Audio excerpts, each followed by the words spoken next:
1963 வரை 9 ஆண்டுகள் தமிழக முதல்வராக பணியாற்றினார்.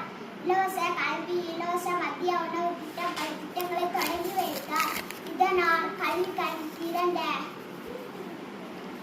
காமராஜர் என்று அழைக்கப்படுகிறார். காமராஜர் 1975ஆம் ஆண்டு அக்டோபர் 2ஆம் தேதி மறைந்தார். நாட்டிற்காக வாழ்ந்த நல்லவரை காலம் முழுவதும் நினைத்துக் கொள்கிறோம்.